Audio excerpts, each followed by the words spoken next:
ابو موسیٰ رضی اللہ عنہ روایت کرتے ہیں نبی کریم صلی اللہ علیہ وسلم نے فرمایا اس شخص کی مثال جو اپنے رب کو یاد کرتا ہے اور جو اپنے رب کو یاد نہیں کرتا زندہ اور مردہ جیسے ہے.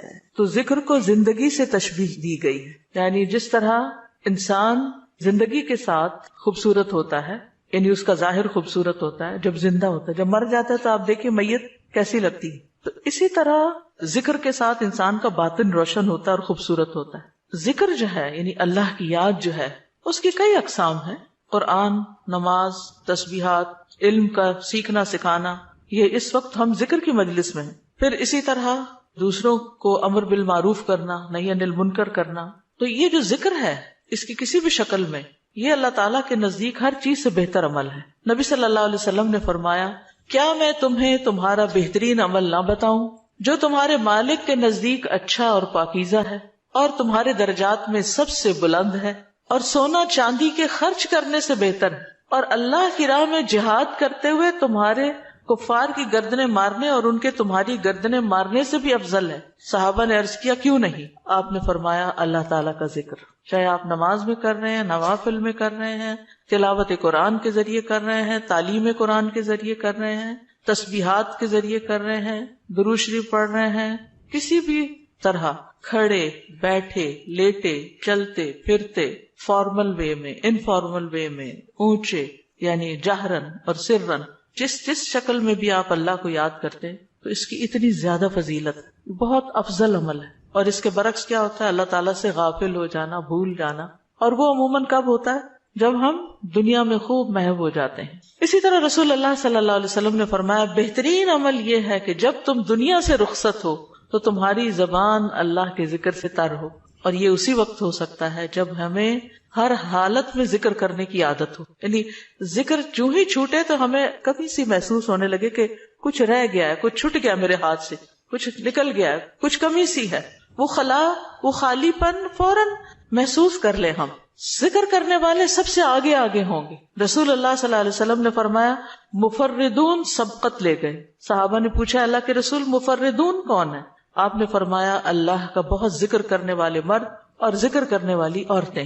ذکر کی حالت میں مسلسل اللہ تعالیٰ کا ساتھ ملتا ہے، اللہ کا قرب نصیب ہوتا ہے. اللہ تعالیٰ فرماتے ہیں میں اپنے بندے کے ساتھ ہوں جب تک وہ مجھے یاد کرتا ہے اور میری یاد میں اپنے دونوں ہونٹ ہلاتا ہے. پھر شیطانی حملوں سے بچاؤ کا مضبوط قلعہ ہے. یحییٰ علیہ السلام نے بنی اسرائیل کو خطاب کیا اور اس میں ایک بات یہ کہی کہ بندہ جب تک اللہ کے ذکر میں مصروف رہتا ہے تو شیطان کے حملوں سے محفوظ ایک مضبوط قلعے میں ہوتا ہے، یعنی دشمن سے بچا ہوا ہوتا ہے. پھر جنت کے باغیچے ہیں ذکر کی مجلسیں، جیسے یہ مجلس ہے.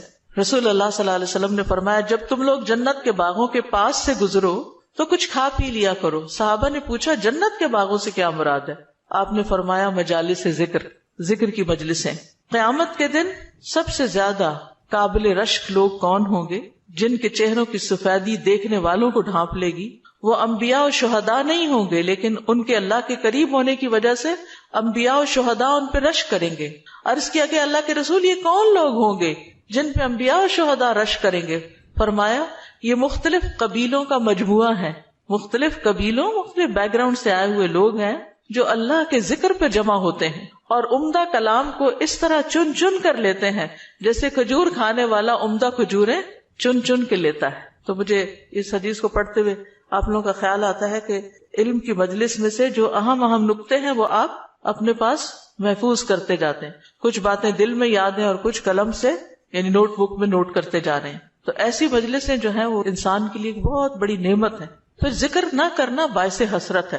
یاد رکھیے جب میں ذکر کا لفظ بولتی ہوں نا تو ذکر کی ساری اقسام ذہن میں لایا کریں، کیونکہ ہمارے ہاں ذکر صرف اللہ ہو کرنے کا نام بن گیا ہے. ذکر کی مجلس کیا ہے؟ جس میں سارے لوگ بیٹھ کے اندھیرا کر دیں اور پھر وہ اس انداز میں ذکر کریں کہ سارے ایک نعرے کی شکل میں اور مل کے کوئی آوازیں بلند کریں. صحابہ سے ایسے کوئی طریقے منقول نہیں ہیں. وہاں صحابہ کرام نبی صلی اللہ علیہ وسلم کی مجالس میں جو بیٹھ کے علم حاصل کرتے تھے اس کو بھی ذکر کی مجلس سمجھتے تھے، اور ویسے بھی اکٹھے بیٹھ کر اللہ کو یاد کرتے تھے. جیسے مسجد نبی میں ایک دفعہ آپ تشریف لے گئے، 2 جماعتیں تھی، کچھ علم سکھا رہے تھے اور کچھ بیٹھ کے ویسے ہی تسبیحات پڑھ رہے تھے اپنی. تو آپ علم والوں کے پاس گئے تو یہ بھی ذکر کی مجلس ہوتی ہے، یعنی علم کا سیکھنا سکھانا، اور بیٹھ کے تسبیح پڑھتے رہنا، ذکر کرتے رہنا، جیسے آپ حرم میں بیٹھ کے کرتے ہیں، کسی مسجد میں بیٹھے ہوتے ہیں، اس کے لیے ضروری نہیں ہوتا کہ کوئی تسبیحات کرنے کے لیے باقاعدہ لوگوں کو دعوت دے کر کوئی ایسے حلقے اکٹھے کیے جائیں۔ ذکر نہ کرنا باعث حسرت ہے۔ نبی صلی اللہ علیہ وسلم نے فرمایا جو لوگ کسی جگہ پر مجلس کریں لیکن اس میں اللہ کا ذکر نہ کریں اور نبی صلی اللہ علیہ وسلم پر درود نہ بھیجیں تو وہ ان کے لیے قیامت کے دن باعث حسرت ہوگی۔ اگرچہ وہ اجر و ثواب کی بنیاد پر جنت میں داخل ہو جائیں گے لیکن انہیں حسرت ہوگی کہ ہم نے یہ وقت کیوں گنوا دیا۔ ذکر نہ کرنے والے بدترین مخلوق ہیں، بد نصیب لوگ ہیں۔ عامر ابن ابسہ سے روایت ہے، رسول اللہ صلی اللہ علیہ وسلم نے فرمایا جب بھی سورج چڑھتا ہے اللہ عز و جل کی ہر ایک مخلوق اللہ عز و جل کی تسبیح اور حمد و ثنا بیان کرتی، یعنی صبح ہوتے ہی ساری مخلوق ذکر میں لگ جاتی، لیکن شیطان اور اولاد آدم میں سے آتا قسم کے لوگ ذکر نہیں کرتے۔ تو میں نے بنی آدم میں آتا قسم کے لوگوں کے بارے میں سوال کیا، آپ نے فرمایا بدترین مخلوق، یا فرمایا اللہ کی مخلوق میں سے بدترین لوگ، یعنی آسمان و زمین، سورج چاند ستارے، درخت شجر حجر، ہر چیز ذکر میں مشغول ہے سوائے ان لوگوں کے جو سو کے وقت گزار رہے ہیں یا غفلت میں پڑے ہوئے ہیں۔ حدیث نمبر 42، دو محبوب کلمات۔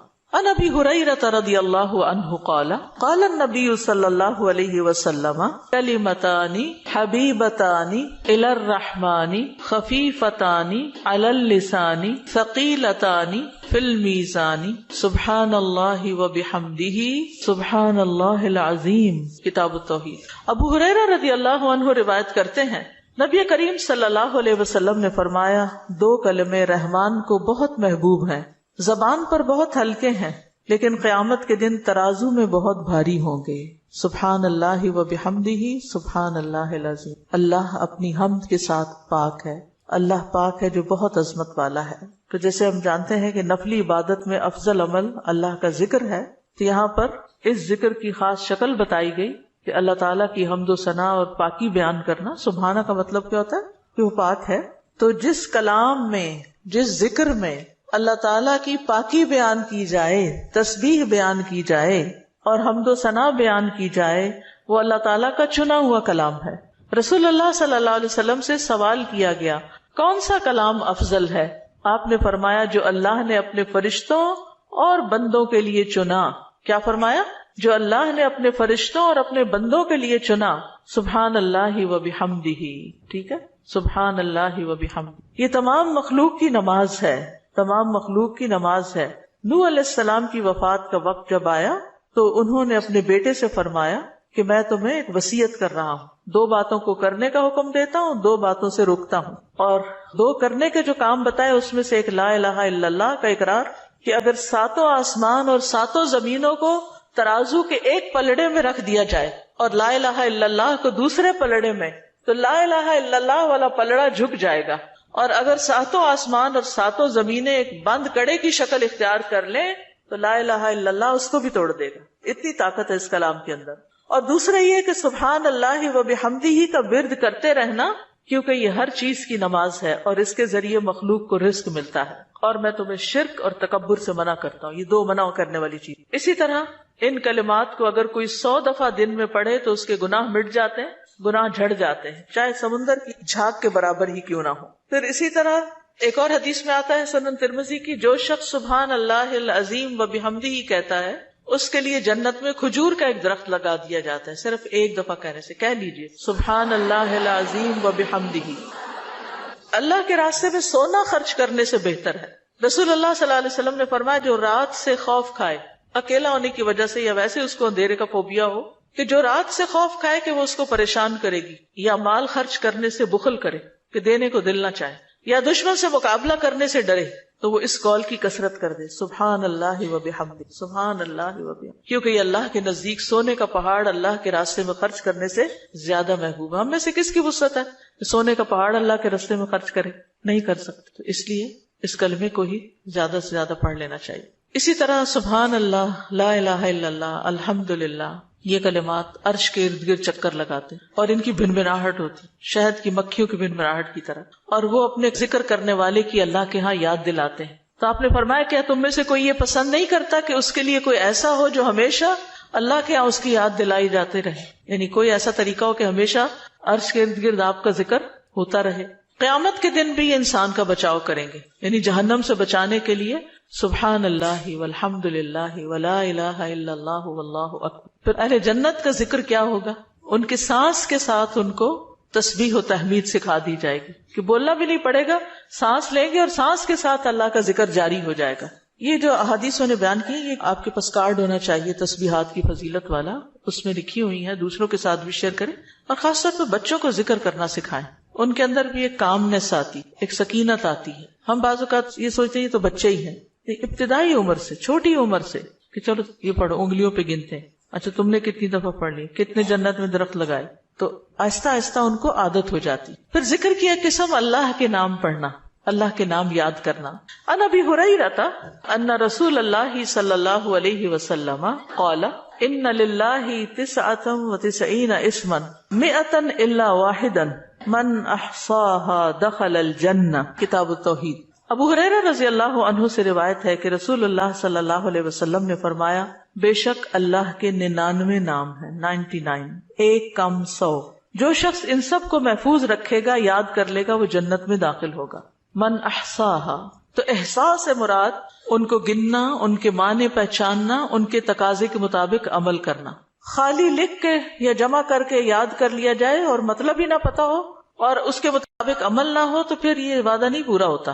احصاء میں ہر چیز کا جمع ہو جانا ہے، یعنی اللہ تعالیٰ کے ناموں کی حدود کی حفاظت کرنا، ان کو پہچاننا، ان کا معنی جاننا، ان کی فضیلت جاننا، کہاں پڑھنا ہے. امام ابن قیم کہتے ہیں کہ اللہ کے اسماء کو گن کر محفوظ کرنے کے کچھ مراتب ہیں. بندہ جب ان ناموں کو یاد کر لیتا ہے تو وہ جنت میں داخل ہو جاتا ہے اور یہی اس کی سعادت اور نجات اور فلاح کا مرکز ہے. وہ کہتے ہیں پہلا مرتبہ ان کے الفاظ کو گننا اور شمار کرنا، دوسرا مرتبہ ان کے معنی اور مدلول کو سمجھنا، تیسرا مرتبہ ان کے ساتھ دعا مانگنا. قرآن میں آتا نا وَلِلَّهِ الْأَسْمَاءُ الْحُسْنَى فَادْعُوهُ بِهَا، اور اللہ ہی کے لیے ہیں اچھے اچھے نام، بس تم اس کو ان کے ساتھ پکارو، اللہ کے نام لے کے. جیسے یا حی یا قیوم، یا اللہ، یا رب، یا رحمان، یا رحیم، یا کریم، یا ذی الجلال والاکرام، اور باقی بھی اسی طرح. پھر ہے دعا مانگنے کے 2 مرتبے ہیں. نمبر 1 دعا العبادہ، یعنی اللہ کی تعریف ان ناموں کے ساتھ کرنا. ہمارا رب رحیم ہے، کریم ہے، تو یہ تعریف عبادت کی دعا ہوتی ہے، دعا العبادہ کہتے ہیں اس کو. اور دوسرا ہے دعا المسئلہ، طلب اور مانگنے کی دعا، کہ ان ناموں کے ساتھ پکار کے اللہ کو پھر سوال کرنا.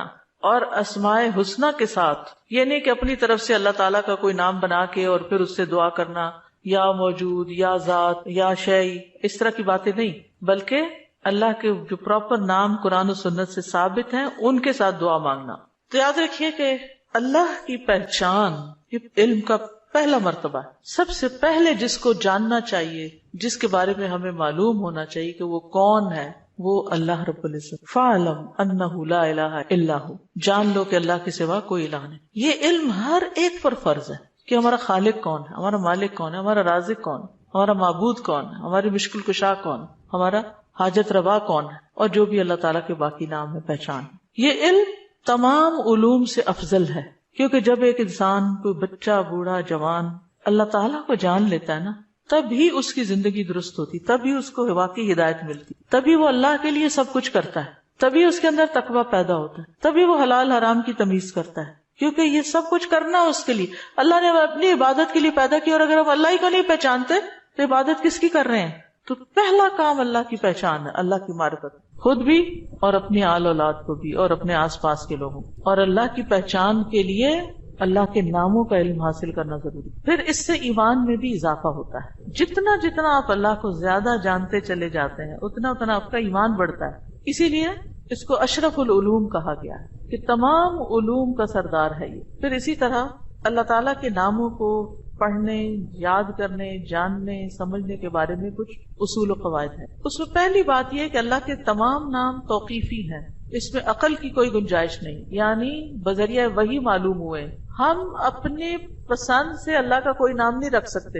یعنی آپ یہ نہیں کہہ سکتے کہ مجھے اللہ سے بڑی محبت ہے تو میرا دل چاہتا ہے میں اللہ تعالیٰ کا یہ نام رکھ دوں, خود سے کیوں رکھ دوں, یہ نہیں کر سکتے آپ. ٹھیک ہے, کسی انسان کو, کسی بشر کو, کسی جن کو, کسی فرشتے کو یہ اختیار نہیں کہ وہ اپنی مرضی پسند سے اللہ کا کوئی نام رکھ دے اور اس سے اس کو پکارنا شروع کر دے, اور اس کی لاجک صرف یہ دے کہ یہ تو محبت کی بات ہے اور میں محبت سے یوں پکارتی ہوں اللہ کو. نہیں, اس کی اجازت نہیں, کیونکہ جتنا اللہ تعالیٰ خود اپنے آپ کو جانتا ہے ہم نہیں جانتے, اور جتنا اس نے چاہا ہمیں اپنے بارے میں علم دیا, اور وہ علم بھی نبی صلی اللہ علیہ وسلم کے ذریعے ہم تک پہنچا ہے, تو اس کو حاصل کرنے کی کوشش کریں. پھر اسی طرح دوسری بات یہ کہ اس بارے میں کتاب و سنت سے آگے نہ بڑھیں, عقل, رائے, خواہش. امام احمد کہتے ہیں اللہ کی صفت نہیں بیان کی جائے گی مگر وہی جو خود اس نے اپنی ذات کی بیان فرمائی ہے یا رسول اللہ صلی اللہ علیہ وسلم نے بیان کی ہے. ہم قرآن و سنت سے آگے نہیں بڑھیں گے, خود یا کسی عالم یا کسی اور انسان کے بتائے ہوئے نام کے مطابق نہیں کام کریں گے. پھر اگلی بات یہ کہ اللہ کے ناموں میں الحاد سے بچنا چاہیے. الحاد سے, الحاد کا مطلب کیا ہے؟ سیدھے رستے سے ہٹ جانا. لحد ہوتی ہے نا وہ قبر جو بغلی قبر ہوتی ہے, نیچے گڑھا کھودتے کھودتے سائڈ پہ قبر کھودنا شروع کر دیں. تو اس کی بہت سی صورتیں ہو سکتی, جیسے اللہ کے کسی نام کا انکار کر دیا جائے, یا نام جن صفات پر دلالت کر رہے ہیں ان کا انکار کر دیا جائے, جیسے امت میں کچھ ایسے فرقے گزرے ہیں کہ جو یہ کام کرتے رہے ہیں. پھر اسی طرح بغیر تحریف, تعطیل, تکییف اور تمثیل کے اسماء و صفات پر ایمان لانا ضروری. تحریف یعنی خود تبدیلی کرنا, تعطیل یعنی کسی صفت کو معطل کر دینا, تکییف کسی کیفیت کو بتانا, تمثیل یعنی مثال بیان کرنا, ان چیزوں سے بچنا چاہیے. پھر ایک اہم بات یہ بھی یاد رکھیے کہ 99 تو ہمیں بتایا گیا کہ اتنے تو کم از کم یاد کر لو, لیکن یہ یاد رکھیے اللہ کے صرف 99 نیمز نہیں ہیں, وہ اس سے زیادہ ہیں. اس لیے بعض کتابوں میں آپ کو زیادہ بھی ملیں گے, لیکن یہاں مراد کیا ہے کہ یعنی اتنے تو زبانی یاد کر سکتا ہے انسان, یا آسانی سے ہر ایک کو معلوم ہو ہی سکتے ہیں. کیونکہ حدیث میں آتا ہے اسألک بکل اسم هو لک سمیت به نفسک وانزلته فی کتابک او علمته احدا من خلقک او استأثرت به فی علم الغیب عندک. اے اللہ میں تجھ سے تیرے ہر نام کے واسطے سے دعا کرتا ہوں, وہ نام جو تو نے اپنی ذات کے لیے رکھے, یا جو نام تو نے اپنی کتاب میں اتارے, یا وہ جو اپنی مخلوقات میں سے کسی کو سکھا دیے, یا وہ نام جو تو نے اب تک اپنے خزانہ غیب میں محفوظ رکھے. اس سے کیا پتہ چلتا ہے کہ کچھ نام تو خزانہ غیب میں ہیں. اور جیسے حدیثی شفاعت میں آتا ہے نا کہ نبی صلی اللہ علیہ وسلم کو اللہ تعالیٰ قیامت کے دن اپنی حمد و ثنا بیان کرنے کی تعریف کرنے کے لیے وہ کچھ سکھائیں گے جو اس سے پہلے نہیں سکھائی ہوگی وہ تعریف, تو اس کے ذریعے نبی صلی اللہ علیہ وسلم اللہ کی تعریف بیان کریں. یعنی وہ علم ابھی تک نبی صلی اللہ علیہ وسلم کے پاس بھی نہیں, وہ قیامت کے دن دیا جائے گا, جس کی بنا پر آپ اللہ تعالیٰ کی تعریف کریں گے, پھر دعا کریں گے, اور پھر آپ کو شفاعت کا اذن دیا جائے گا, جو شفاعت کبریٰ کی حدیث آتی ہے. الہدیٰ نے اللہ تعالیٰ کے ناموں کا ایک کارڈ ریوائز کر کے چھاپا تھا, جس میں قرآن اور سنت کی دلیل سے وہ نام دیے گئے ہیں, اور باقی جو تاج کمپنی کے چھپے ہوئے نام, ان میں کچھ نام ایسے ہیں جو اللہ کے نام نہیں ہیں, وہ اللہ تعالیٰ کے افعال ہیں جن سے لوگوں نے خود نام بنا لی. جیسے المذل اللہ کا نام نہیں ہے, یہ اللہ کا نام نہیں ہے, لیکن ذلت دینے والا اللہ ہے, تو ذل من تشاء, تو اس سے لوگوں نے نام اسم فائل کر کے تو مذل بنا لیا. تو یہ نام نکال دینے چاہیے, ٹھیک ہے, کیونکہ یہ قرآن و سنت سے نہیں ملتے. تو کچھ اللہ تعالیٰ کے نام ہیں, صفات ہیں, اور کچھ افعال بھی ہیں کہ اللہ تعالیٰ کیا کیا کرتا ہے. تو قرآن سے ہمیں وہ بھی پتہ چلتا ہے کہ اللہ تعالیٰ کیا کرتا ہے, اسے زندگی دیتا ہے, موت دیتا ہے, رزق دیتا ہے, وغیرہ وغیرہ. حدیث نمبر 44, پورے یقین کے ساتھ دعا کرنا. دعا بھی ذکری کی ایک قسم ہے. ان انس قال قال رسول اللہ صلی اللہ علیہ وسلم اذا دعوتم اللہ فاعزموا فی الدعاء ولا یقولن احدکم ان شئت فاعتنی فان اللہ لا مستکرہ لہ. انس رضی اللہ عنہ روایت کرتے ہیں کہ رسول اللہ صلی اللہ علیہ وسلم نے فرمایا, جب تم اللہ کو پکارو تو پکارنے میں عزم رکھو, یعنی اچھی طرح پکارو, اور تم میں سے ہرگز کوئی یوں نہ کہے کہ اگر تو مجھے چاہے تو عطا کر دے, چاہے تو نہ کرے. یعنی لکھا ہوا نہیں یہاں, لیکن مطلب یہی بنتا ہے, کیونکہ اللہ کو کوئی بھی مجبور نہیں کر سکتا. ٹھیک ہے, تو یہاں دعا مانگنے کا ادب سکھایا گیا ہے کہ دعا پورے یقین کے ساتھ مانگنی چاہیے. یا اللہ تو دے سکتا ہے, تو مجھے عطا کر. یہ نہ کہے تو چاہے تو عطا کر, وہ تو دینے پہ قادر ہے, اس سے پورے یقین اور عزم کے ساتھ دعا کرے. اسی طرح دعا مانگنے کے کچھ اور آداب بھی ہیں. مسئلہ یہ کہ غافل دل سے دعا نہ کرے, کیونکہ اللہ تعالیٰ بے پرواہ دل کی دعا قبول نہیں کرتا. پھر یقین سے دعا کریں کہ قبولیت کا یقین ہو کہ نہیں اللہ تعالیٰ سنتا ہے, یہ نہیں پتہ نہیں سنے گا کہ نہیں، بہت مانگی ہے ابھی تک تو ہماری بات نہیں مانی گئی، پتہ نہیں آگے کیا ہوگا، میری تو سنتا ہی نہیں، نعوذ باللہ ایسی باتیں نہیں کرنی چاہیے. آپ کے اللہ آپ کے تو بس میں ہے سب کچھ، آپ تو سب کچھ کر سکتے ہیں. پھر اسی طرح بغیر ہچکچاہٹ کے رب سے دعا کرنی چاہیے. کس سے؟ بغیر ہچکچاہٹ کے، پورے یقین سے. نبی صلی اللہ علیہ وسلم نے فرمایا جب تم میں سے کوئی آدمی اللہ کے سامنے اپنی خواہش کا اظہار کرے تو وہ زیادہ سے زیادہ مانگے، کیونکہ وہ اپنے رب سے مانگ رہا ہوتا ہے عز و جل سے، وہ سب کچھ کر سکتا ہے. پھر خشوع و خضوع اور عاجزی سے مانگے. ادعوا ربکم تضرعا وخفیا انہ لا يحب المعتدین. پھر گریہ و زاری، رو دھو کے مانگے. آپ دیکھیں کس طرح بچے جب انہیں کوئی چیز چاہیے ہوتی ہے تو بلا وجہ بھی رونا شروع کر دیتے ہیں. تکرار اور اصرار سے دعا کریں. نبی صلی اللہ علیہ وسلم بعض اوقات 3 بار ایک دعا دہراتے تھے. آپ نے فرمایا جس شخص نے 3 بار اللہ سے جنت مانگی تو جنت کہتی ہے اللہ اسے جنت میں داخل کر دے، اور جو شخص 3 مرتبہ آگ سے پناہ مانگے تو دوزخ کہتی ہے اللہ اس کو آگ سے پناہ دے دے. پھر دعا میں جلد بازی نہ کرے. تو بندہ جب تک جلد بازی نہ کرے دعا قبول کی جاتی رہتی. یعنی جلد بازی کیا ہے کہ مایوس ہو کے انسان تھک جائے اور دعا مانگنا چھوڑ دے، یہ نہیں ہونا چاہیے. جی استاذہ، جو اللہ تعالیٰ کی جو نام ہے اور جو ان کی صفات ہیں یہ ریلیٹ کرتے ہیں نا آپس میں؟ اس کی ساری صفات اس کے ناموں میں، یعنی ناموں میں ہی اس کی صفات. یعنی ذکر کی ایک قسم جو ہے نا غور و فکر بھی ہے کائنات میں، اور اس کے ذریعے اللہ کو یاد کرنا. کیونکہ جتنی تقصیر ہم کرتے ہیں کمی کوتاہی دعا میں، وہ اسی وجہ سے کرتے ہیں کہ ہمیں اللہ کی پہچان نہیں ہوتی. آپ دیکھیے جب ہمیں لوگوں کی پہچان ہوتی ہے نا کہ کون کتنا سخی ہے تو ہمیں اس سے اسی کے مطابق توقع ہوتی.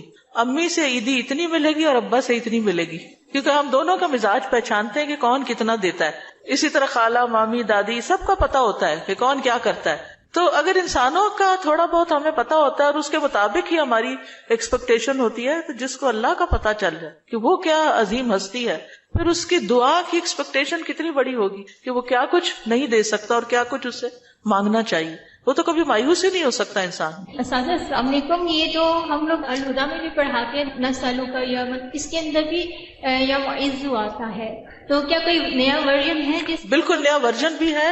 کارڈز لے لیجئے اور نئے ورژن کی ریکارڈنگ بھی ہم نے کروا لی ہوئی ہے. ساجد محترم، یہاں پہ آپ نے ابھی فرمایا نا کہ تو چاہے تو عطا کر، یہ نہیں کہنا چاہیے، تو اس کی تھوڑی سی وضاحت کر دیں کیونکہ میرے ذہن میں بھی آ رہا ہے کہ ہم جب یہ کہتے ہیں، آپ نے بھی فرمایا نا کہ تو جو چاہے وہ عطا کر دے، ہمیں یہ نہیں کہنا چاہیے تو چاہے تو عطا کر دے. ہاں، اگر تو چاہے تو عطا کر دے. اس کی تھوڑی سی وضاحت کر دیں کیونکہ میرے ذہن یعنی اس کا مطلب یہ ہے کہ مثلا مجھے گھر چاہیے، اللہ اگر آپ کی مرضی ہے تو دے دیں، نہیں تو نہ سے. یہ نہیں کہنا چاہیے. بندوں کے ساتھ ہم ایسے معاملے کر رہے ہوتے ہیں نا، دینا تو دو نہیں تو نہ دو، تو اللہ کے ساتھ ایسے نہیں کرنا، یہ بے ادبی ہے. استاذہ، یہ جو آپ نے کہا کہ جس کا آخری کلام لا الہ الا اللہ ہوگا تو وہ جنت میں جائے گا، جیسے ہماری آنٹی حالت نیزہ سے 2 دن پہلے ہم نے ان کو پڑھایا، انہوں نے ورد کیا، اس کے بعد وہ کومے میں چلے گئی، تو ان کے لیے ہم یہ امید رکھ سکتے ہیں کہ ان کا آخری کلام یہی ہے لا الہ الا اللہ؟ یعنی آخری بات جو کی وہ لا الہ الا اللہ تھی، چاہے اس کے بعد 1 دن بعد فوت ہوئے یا 2 دن بعد. اور ایک اور بات، بعض اوقات قومے میں ہوتے ہوئے بھی سن رہے ہو، اور کئی لوگوں کا یہ پتہ چلتا ہے کہ وہ آہستہ سے زبان بھی ہلا رہے ہو، اور کئی لوگوں کا یہ بھی میں نے سنا ہے، مطلب لوگوں کے ڈیتھ کے جو حالات واقعات سنتے ہیں کہ بے ہوشی تاری رہی اور فوت ہونے سے تھوڑی دیر پہلے آنکھیں بھی کھولی اور منہ بھی ہلایا اور پھر دوبارہ چلے گئے. تو یہ اللہ کی دی ہوئی توفیق ہے، ہمیں توفیق مانگنی چاہیے کہ اللہ ہمارا آخری کلام لا الہ الا اللہ. آپ نے بھی ذکر کیا ہے، ذکر کا فضیلت بیان کی ہے، تو مجھے یہ بات سمجھ آئی ہے کہ جب ہم لوگ دن رات میں ذکر کرتی ہیں، ہماری زبان تر رہتی ہے ذکر سے، جوارے اس چیز کی گواہی دیتے ہیں، تو وہ جو ہے آپ کا جو اندر احساس ہے وہ یہ ہوتا ہے کہ ہمارا ٹائم ویسٹ نہ ہو. ٹھیک ہے، اور ہم لوگ جو ہے نا فضولیات سے وہ اجتناب کرتے ہیں اس چیز کو کہ ہم نے ذکر کرنا ہے، اپنی نیکیوں کو اضافہ کرنا ہے، خیر و برکتیں مانگنی ہے. کیا یہ چیز جو ہے ہمارے خشوع و خضوع میں اضافہ کر سکتی ہے؟ ذکر کے تو بہت سی برکات ہیں، اور اس میں سے یہ بھی ہے 2 چیزیں جو ہے نا ذکر میں بڑا فائدہ دیتی ہے. ایک ہے کہ ٹارگٹ ڈیلی سیٹ کرے، جیسے 100 دفعہ یہ سبحان اللہ و بحمدہ کہا گیا، یہ منیمم بیئر منیمم ہے کہ آپ یہ 100 دفعہ سورج نکلنے سے پہلے اور سورج غروب ہونے سے پہلے پڑھ لیں عصر کے بعد. پھر اسی طرح یہ ہے کہ نبی صلی اللہ علیہ وسلم دن میں 70 سے 100 بار استغفار کرتے. ٹارگٹ سیٹ کر لیں کہ میں نے لازمی یہ تو کرنا ہی کرنا ہے، اتنا تو کرنا ہے. زیادہ ہو جائے تو بہت ہی اچھا، کیونکہ حدیث میں آتا ہے نا طوبی لمن وجد الاستغفار فی صحیفتہ، کہ خوشخبری ہے اس کے لیے جو اپنے اعمال نامے میں استغفار کی کثرت پائے. پھر آپ دیکھیے درود شریف ہے، اگر کوئی اپنی ساری دعا کو درود شریف ہی بنا لے تو اس کے لیے ہر چیز کافی ہو جاتی. کم از کم 1 تسبیح درود شریف کی، اور اگر وہ نہیں نصیب تو صبح 10 دفعہ، شام 10 دفعہ، دن کا آغاز اختتام تو لازمی درود شریف کے ساتھ ہو. پھر اسی طرح لا حول ولا قوت الا باللہ ہے جنت کے خزانوں میں سے. اگر ہمیں دنیا کا کوئی خزانہ بتایا جائے تو ہم لوٹنے چلے جائیں اس کو، یہ تو جنت کا خزانہ ہے، وہ اکٹھا کرنے کے لیے اس کی تسبیح کر لیں. لا الہ الا انت سبحانک انی کنت من الظالمین کم از کم 100 دفعہ پڑھ لیں. 100 دفعہ نہیں، 10 دفعہ ہی رکھ لیں، لیکن ڈیلی پڑھیں. پھر اسی طرح سبحان اللہ والحمد للہ ولا الہ الا اللہ واللہ اکبر. اس کی بے پناہ فضیلت اور اس کی بے شمار فضائل ہیں اگر اس کی ایک تسبیح آپ کر سکیں. اب یہ ہے کہ اتنا کچھ اوور ویلمنگ ہو جاتا ہے، یہ بھی کر لو، یہ بھی کر لو، یہ بھی کر لو. کچھ چیزیں صبح کے وقت کے لیے رکھ لیں، کوئی دوپہر کے لیے رکھ لیں، کوئی شام کے لیے رکھ لیں، کوئی کہیں اگر آپ آتے جاتے ہیں اس کے لیے رکھ لیں، کوئی کسی کام کے ساتھ باندھ لیں. اگر آپ نے ٹارگٹ سیٹ کر لیا نا کہ یہ تو کرنا ہی کرنا ہے تو انشاءاللہ کر بھی لے گی. اگر کسی وجہ سے کوئی آگے پیچھے ہو بھی گیا تو رات کو سونے سے پہلے کر لیں. اگر ایک دن کچھ کمی بیشی ہوگی اگلے دن پورا کر. اپنے اوپر پابندی آپ نے خود لگانی کہ یہ تو میں نے کرنا ہے. ٹھیک ہے. دوسری چیز یہ ہے کہ اگر نہ کریں تو پھر اس پر اپنے آپ کو پنش بھی کریں، اس کے عوض کچھ صدقہ کریں، کیونکہ اپنی عادتوں کی اصلاح خود ہی کرنی. روزہ رکھیں، یعنی کمپنسیٹ کریں اپنے آپ کو، کیونکہ انسان کے جسم کے ہر جوڑ پہ روز صدقہ واجب ہوتا ہے. یہ تسبیحات جو ہیں وہ جوڑوں کا صدقہ بھی ہیں. ٹھیک ہے. تو اوقات مقرر کریں، اپنے لیے خود مقرر کریں، خاص طور پر جو مسنون تعداد آئی ہے اس کی پابندی کریں. اور باقی یہ تو ویسے کی تسبیحات ہیں نا، لیکن جو صبح شام کے اذکار ہیں ان کی پابندی کریں. رات کو سوتے وقت کے اذکار کی پابندی، گھر سے نکلتے آتے جاتے اٹھتے بیٹھتے سارے دن کے جو مسنون اذکار ہیں. دعا کیجئے، کتاب کس کس کے پاس ہے؟ الحمدللہ سب کے پاس ہے. اس میں زندگی کے مختلف مواقع پر جو دعائیں کی جاتی، دعا جو وہ بذات خود ایک ذکر کی قسم. ٹھیک. فَإِذَا قَالَ سُبْحَانَكَ اللَّهُمَّ وَبِحَمْدِكَ وَأَثْنَى عَلَى اللَّهِ تَعَالَى بِمَا هُوَ أَهْلُهُ فَقَدْ خَرَجَ عَنِ الْغَفْلَةِ الَّتِي هِيَ حِجَابٌ أَيْضًا بَيْنَهُ وَبَيْنَ اللَّهِ تَعَالَى وَأَتَى بِالتَّحِيَّةِ وَالثَّنَاءِ الَّذِي يُخَاطَبُ بِهِ الْمَلِكُ عِنْدَ الدُّخُولِ عَلَيْهِ تَعْظِيمًا لَهُ وَتَمْجِيدًا وَمُقَدِّمَةً بَيْنَ يَدَيْ حَاجَتِهِ فكان في هذا الثناء من أدب العبودية وتعظيم المعبود ما يستجلب به إقباله عليه ورضاه عنه وإسعافه بحوائجه. دعائے استفتاح. پھر جب وہ سبحانک اللہم و بحمدک یعنی پاک ہے تو اے اللہ اور سب تعریف تیرے ہی لیے ہے کہتا ہے اور اللہ تعالیٰ کی ثنا بیان کرتا ہے جو اس کی شان کے لائق ہے، تو وہ اس غفلت سے بھی باہر نکل آتا ہے جو اس کے اور اللہ تعالیٰ کے درمیان رکاوٹ تھی. وہ اس کی تعظیم اور بزرگی بیان کرنے کے لیے اپنی ضرورت سے پہلے بطور تمہید ایسا تحیہ اور تعریف بجا لائے گا جس طرح بادشاہ کے پاس داخل ہوتے وقت مخاطب کیا جاتا ہے. چنانچہ یہ تعریف بجا لانا عبودیت کے آداب میں سے ہے اور معبود کی تعظیم ہے جس کے ذریعے وہ معبود کو اپنی طرف متوجہ کر لے گا اور اس کی رضا پا لے گا اور اپنی حاجات میں اس کی مدد حاصل کر لے گا. تو یہاں یہ بتاتے ہیں کہ دعا استفتاح پڑھنے کا مقصد کیا ہے، کیوں پڑھی جاتی، اس کا کیا فائدہ ہے، اس سے کیا حاصل ہوتا ہے، اس کا کیا نتیجہ نکلتا ہے. یعنی نماز کا کوئی بھی سٹیپ جو ہے وہ بے مقصد نہیں ہے، بے معنی نہیں ہے. ایسے ہی کچھ چیزوں کو اکٹھا کر کے نماز نہیں بنا دی گئی، بلکہ اس کے پیچھے ایک حکمت ہے. فَإِذَا قَالَ سُبْحَانَكَ اللَّهُمَّ وَبِحَمْدِكَ پھر جب وہ کہتا ہے سبحانک پاک ہے تو، اللہم اے اللہ، وَبِحَمْدِكَ اور ساتھ تیری تعریف کے یا سب تعریف تیرے لیے ہے، وَأَثْنَى عَلَى اللَّهِ تَعَالَى اور وہ ثنا بیان کرتا ہے اللہ سبحانہ تعالیٰ کی، بما ہوا أَهْلُهُ جس کا وہ اہل ہے، فقد خرج عن الغفلة تو تحقیق وہ غفلت سے نکل آتا ہے، التي هي حجاب أيضا بينه وبين الله تعالی وہ غفلت جو حجاب ہے، ایک پردہ ہے، ایضا بھی یعنی وہ بھی ایک پردہ ہے اس بندے کے درمیان اور اللہ تعالیٰ کے درمیان. یعنی تعریف شروع کرتے ہی انسان غفلت سے باہر آ جاتا ہے. وَأَتَى بِالتَّحِيَّةِ وَالثَّنَاءِ اور وہ پیش کرتا ہے تحیہ سلام اور ثنا تعریف، الذی وہ جو یخاطب بہ الملک جس سے بادشاہ کو خطاب کیا جاتا ہے. یعنی کسی دنیاوی بادشاہ کے پاس بھی انسان جب حاضر ہوتا ہے اس کے دربار میں تو سب سے پہلے اس کی تعریف کرتا ہے.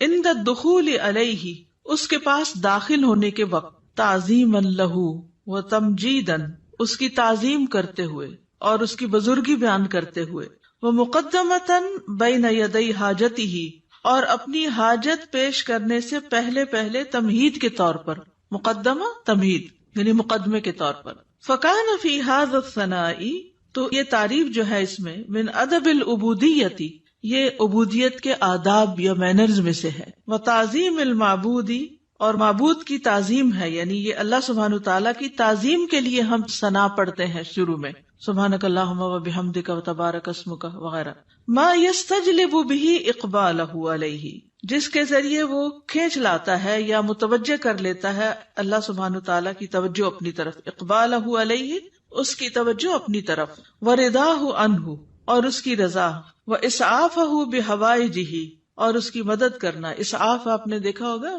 فرسٹ ایڈ کی جو ایمبولینسز ہوتی ہیں ان کے اوپر لکھا ہوتا ہے، یعنی فوری مدد طلب کرنا، بحوائجہ، اپنی حاجات میں۔ تو یہ تعریف انسان کے لیے بہت فائدہ مند ثابت ہوتی ہے۔ کیا کیا فائدے اس میں بتائے گئے ہیں؟ نمبر 1، انسان غفلت سے نکل آتا ہے، ٹھیک ہے، خرج عن الغفلۃ التی ہی حجاب ایضا بینہ و بین اللہ تعالی۔ دوسری بات کیا ہے کہ وہ ملاقات سے پہلے یا ابتدا میں، جیسے کسی بھی بادشاہ کے پاس جانے کا ایک ادب، ایک پروٹوکول ہوتا ہے، تو یہاں بندہ تحیہ اور ثنا سے کام لیتا ہے، اور اس سے کیا فائدہ ہوتا ہے کہ ایک تو جو ہمارے اوپر ادب آداب کا حق ہے وہ ادا ہوتا ہے، دوسری طرف یہ کہ معبود کی تعظیم ہوتی ہے، معبود یا رب ہماری طرف متوجہ ہوتا ہے، وہ راضی ہوتا ہے، اور بندے کی مدد کرنے میں وہ جلدی کرتا ہے۔ تو یہ فائدے ہیں دراصل ثنا پڑھنے کے۔ حقیقت یہ ہے کہ اللہ سبحانہ تعالیٰ کی ذات ہی قابل تعریف ہے۔ سورۃ ہود میں آتا ہے، انہ حمید مجید، بے شک وہ بے حد تعریف کیا گیا، بڑی شان والا ہے، یعنی اللہ سبحانہ تعالیٰ کی شان بڑی بلند ہے، تو اس کی تعریف ہونی ہی چاہیے۔ دنیا میں آپ دیکھیں کہ کسی انسان نے اگر کوئی اچیومنٹ کی ہو، کوئی بڑا کام کیا ہو، تو دور بیٹھے بھی لوگ، نہ جاننے والے بھی اس کی تعریف کرتے رہتے کہ بڑا کمال کیا اس نے، فلاں چیز ایجاد کر دی ہے، فلاں چیز بنا دی ہے، فلاں کام کیا ہے۔ تو اس بندے کو نہیں پتا ہوتا کہ کون کون اس کی تعریفیں کر رہا ہے، لیکن جب اس کی ذات سے کسی کو فائدہ پہنچتا ہے تو جس کو فائدہ پہنچتا ہے وہ خود ہی تعریف کے لیے آگے آ جاتا ہے۔ تب آپ دیکھیے کہ اللہ سبحانہ تعالیٰ کی ذات سے ہمیں کتنا فائدہ پہنچ رہا ہے اور کیا کیا کمالات ہیں۔ یعنی کسی کی بھی تعریف کرنے کی 2 بڑی وجوہات ہوتی، ایک اس کے کمالات اور دوسرا اس کی ذات سے فائدہ کتنا پہنچ۔ تو یہ دونوں چیزیں کامل درجے میں اللہ تعالیٰ کے اندر موجود ہیں۔ ہمارے پاس جو بھی کوئی نعمت ہے وہ اللہ ہی کی طرف سے ہے، اور ہر چیز میں اس کا کمال ہے، تخلیق میں اور رزق پہنچانے میں، اور جتنے بھی اس کے نام ہیں کامل صفات اور اسماء ہیں، تو اس لیے اس کی تعریف تو ہونی ہی چاہیے۔ تو نماز کے بالکل آغاز میں یہی سب سے مناسب جگہ ہے کہ جہاں تعریف ہو، اس کی حمد و ثنا ہو، کیونکہ وہ اس لائق ہے کہ اس کی حمد و ثنا کی جائے۔ یعنی آپ دیکھیے کہ جب کوئی حمد و ثنا کے لائق ہوتا ہے تو اس کی اگر کوئی تعریف نہیں بھی کرے تو اس کو تو کوئی نقصان نہیں، کیونکہ وہ تو ہے ہی قابل تعریف۔ نقصان کس کا ہوتا ہے کہ جو دیکھ رہا ہے، جو فائدہ اٹھا رہا ہے، وہ چپ بیٹھا ہے، وہ کوئی تعریف نہیں کر رہا۔ اور یہ تعریف جو ہے یہ دراصل شکر ادا کرنے کا ایک طریقہ ہوتا ہے، اور اللہ کا وعدہ ہے کہ اگر تم شکر ادا کرو گے تو میں تمہیں اور زیادہ دوں گا۔ تو اس احساس کے ساتھ جب انسان اللہ کی تعریف بیان کرتا ہے تو دراصل اللہ سبحانہ تعالیٰ کو بندہ اپنے قریب پاتا ہے، اس سے کنیکشن ہو جاتا ہے اس کا، اور یہ سراسر بندے کے اپنے ہی فائدے میں۔ ہمارا تعریف کرنا اللہ تعالیٰ کی اللہ تعالیٰ کو فائدہ نہیں دیتا، یہ دراصل خود ہم ہی کو فائدہ دے رہا ہوتا ہے، کیونکہ تعریف کرنے کا بھی ایک مزہ ہوتا ہے، کیونکہ تعریف کرنے والا صرف اس وقت تعریف کر سکتا ہے جب وہ کسی خوبی کو دیکھنے کے قابل ہوتا ہے۔ یعنی اگر ہم تعریف کرتے ہیں تو اس کا مطلب یہ ہے کہ ہمارے اندر یہ صلاحیت ہے کہ ہم خوبیوں کو دیکھ پاتے ہیں۔ تو اس میں صرف ممدوح کی حمد نہیں ہوتی یا اللہ سبحانہ تعالیٰ ہی کی تعریف نہیں ہوتی، بلکہ ایسا بندہ بھی ایسے خالق کے ساتھ جب جڑتا ہے تو وہ بھی قابل تعریف ہو جاتا ہے۔ یعنی وہ بندہ بھی قابل تعریف ہو جاتا ہے جو اپنے خالق کی تعریف کرتا ہے، کیونکہ ناشکر لوگ کسی کو بھی اچھے نہیں لگتے، پسند نہیں آتے، اور وہ لوگ جو اپنی آنکھیں ہی بند رکھیں اور غفلت کا شکار رہیں اور سوئے پڑے رہیں اور اللہ کی نعمتوں کو دیکھ ہی نہ سکیں یا اس سے ناراض رہیں، ایسے لوگ دراصل اپنا ہی نقصان کرتے ہیں۔ ایک حدیث سے ہمیں پتہ چلتا ہے کہ بندے اگر اللہ تعالیٰ کو دیکھ لیں تو اور بھی زیادہ اس کی تعریف کریں۔ ابھی تو بن دیکھے کرتے ہیں نا، اس کی نشانیاں دیکھ دیکھ کے،